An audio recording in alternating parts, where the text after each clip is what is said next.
Welcome to Compleat Kidz Online, friendly discussions about autism and other developmental disabilities.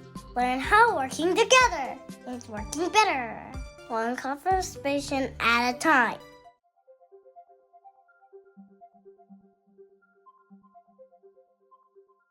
Welcome back to the Compleat Kidz / Compleat Rehab podcast. This week we are pretending to be Compleat Rehab podcast, not Compleat Kidz, because we have a guest here. I've already forgot it. Myka, help me out. Publico, which I'm told is of Filipino original. Yes, it is. Thanks to my husband. And she is a physical therapist with our adult Huntersville location, which we also have. It's one of the few locations we have both adult rehab as well as pediatric therapies. Mm-hmm. We have a very fun shared hallway. I bet. And they are new Yes. to Huntersville? Yeah, adult is new to Huntersville. I believe they are our newest clinic. We just opened last month. And we're there a month-ish? Yeah, just about a month. Not quite a whole month yet. Okay. And Myka was brought in to open up the clinic and start it and hopefully onto a very successful path. But the main reason that Myka was brought in is because she is a pelvic floor therapist. Mm-hmm. We talked to Rebecca on a previous podcast, who is also a pelvic floor therapist. She just touched on it briefly. Today we're going to learn everything you wanted to know about pelvic floor, but were afraid to ask. Or maybe you didn't want to know. Or you didn't want to know. So just as a rehash, what the heck is pelvic floor therapy? Pelvic floor. So basically your pelvic floor, everybody has one. A lot of people think about women as having one because they're just the largest population that end up having issues with it. But everybody's got a pelvic floor. It's a set of muscles that are inside of your pelvis that kind of shape like a little hammock, and they help hold all of your organs up. So they're pretty important. They help functions with breathing, with bowel and bladder stuff, holding up all of your organs, like I said, support your core. It's a big part of your core. So pelvic floor therapy works on treating those things. So whether you have had some weakness or surgery, had a baby, had something happen with that area, we try to focus on that specifically. So obviously having a baby, we know that maybe we need some therapy afterwards. Mm-hmm. What are some other signs that, hey, maybe I need to have my pelvic floor checked out? Absolutely. So big things are if you've had surgery in the area. That one's the obvious one. It's on paper. Including childbirth. Including childbirth. That absolutely counts as surgery and trauma, mentally and physically, if we're being honest here. Mm-hmm. But surgery in the area, even things as simple as as routine. I won't say simple, as routine as a prostatectomy for men. You're going to have to say that in...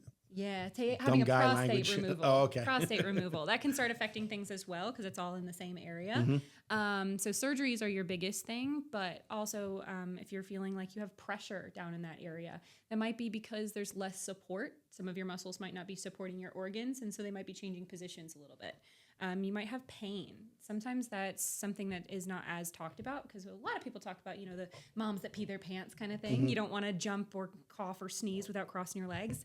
But pelvic pain can be another big issue where people can't even necessarily wear the clothes that they want to wear or sit for a long time just because of pain in that area. So we can help with that as well. Even something as simple as honestly, my poop's been a little bit weird recently. Mm-hmm. And nobody necessarily wants to come in and talk to a stranger about that. But if it's bothering you enough, that's absolutely something that you should go get checked out and we can help with. So is there anything that we can do, I'm a guy and I'm not having any issues that I know of as far as pelvic floor, but just to kind of keep it healthy, strong, et cetera, is any stuff we can do? So the biggest thing that people think about are Kegels. Right. And so I usually call them pelvic floor contractions just because a Kegel is like a person's name and it's sometimes hard to remember. It's a weird word for people. But for a lot of issues, you can do these contractions, and they're basically like exercises before your pelvic floor. And you combine them with other stuff. So if it's something that you're really interested in, even if you don't have any issues, you can come in for like a free consultation. And you'll show us how to do these Kegels or kind of get these pelvic floor. exercises done. Absolutely. So making sure that you're managing your breath well, what other exercises you should combine with it, that kind of thing. That way you can just kind of take those, run with them, and do them on your own and prevent any issues from coming up. So we traditionally think about it as, I know I do, and I think a lot of people do, as a female absolutely therapy. But you're saying also, guys, now you talked about some of the prostate and et cetera. What are some signs that maybe, hey, I need to go in for a guide, that I need to go in and get a free consultation and get things checked out? So if you've had a prostate removal, I think it would be a good idea to come in for a free consultation regardless of what Even you're if it went feeling. perfectly? I think so. I think it would be worth just coming in. I mean, it's free. It's 20 minutes. It's barely a blip in your day. Come check it out and say, yes, confirmed, you're good. You don't need anything. Bye-bye. Or, yeah, come in for 2 weeks. Let me give you these things, progress these things, and then be on your way. Or, I mean, men can have pelvic pain too. You can have the same types of pain, same kind of thing. Like, I sit all day at my job and it's really been bothering me. I can't sit for more than an hour without having to get up, that kind of thing. Or even like issues with sexual functions and stuff like that. They've done a lot of research recently that things like erectile dysfunction can be indicators of health going forward. They can be like a pre-indicator of things like a heart attack. So something bad is coming down the line. Absolutely. So even if it's something that's not really, really bothering you, it only happens sometimes, that kind of thing, it is worth talking about for future things and preventing bigger issues from coming up. And then, so we talk about, you know, I heard this term thrown out with the Huntersville location about, you know, it's going to not be solely, but predominantly women's health. So, okay, we know pelvic floor. So talk to me about other women's special, you know, women specific Absolutely. health.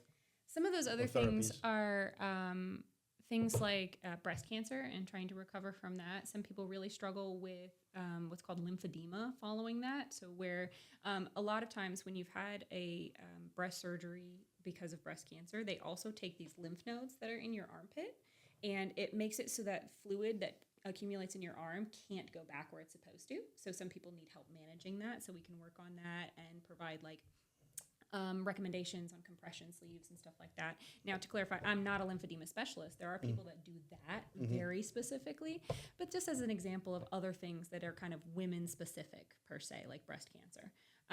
Pregnancy is also one of them. Back pain and hip pain that are related to pregnancy and carrying your babies, like everybody carries them on one hip and stuff. That kind of thing. So those are women specific, but not necessarily pelvic floor, but they are definitely related to some of those specific things that women have to deal with. Pregnancy changes a lot of the ligament integrity that you have all throughout your body. So that's something that might be very specific to them. So should I, as a mom, switch baby sides? Absolutely, please. I know it is so hard. Everybody's got that instinct carried on the one side because you're going to do something with your other hand, right? But please. So normally you carry it in your non-dominant hand. Yeah, correct? most people carry it in their non-dominant hand because then you do other things with your right hand.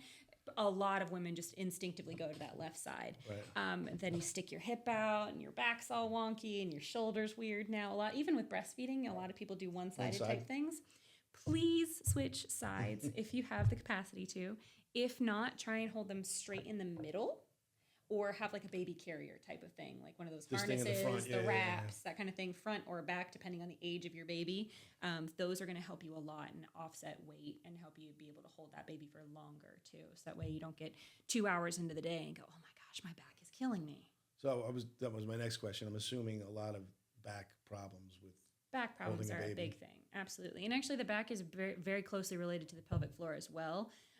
Thinking like the relationship between your actual like pelvis bones and then your spine there, they're literally directly connected. So all of the supporting structures in there are going to be supporting both.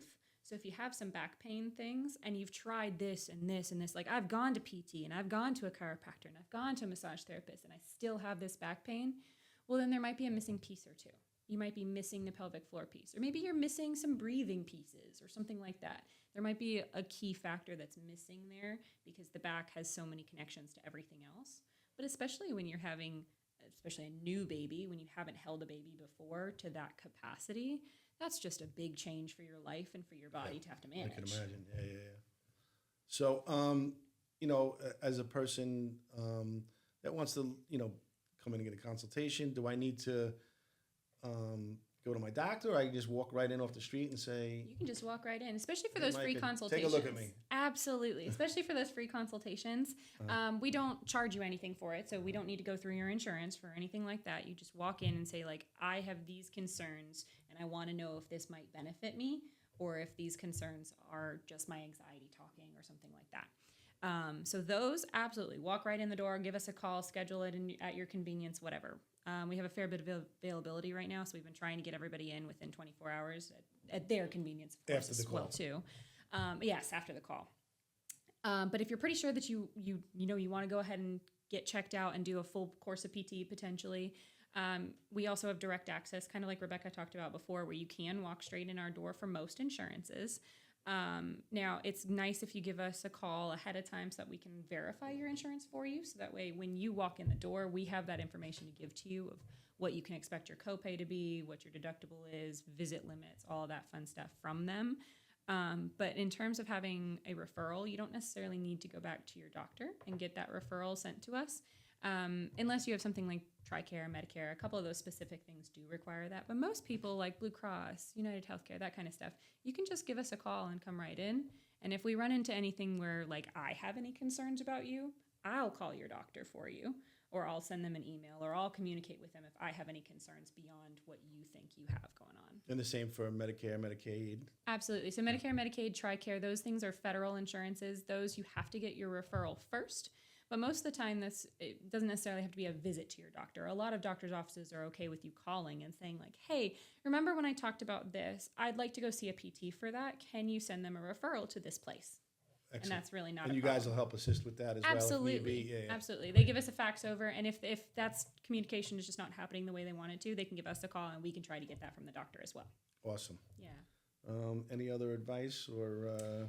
I would say words of wisdom today from the great Myka. Early. Try and catch stuff early when you can. Because, I talked a little bit about like how these things can be predictive for men. They can also be predictive for women. There's really new research that says that things like prolapse, where your organs are not being supported the same way and they're starting to shift locations, that can be an early indicator of what they're calling senescence.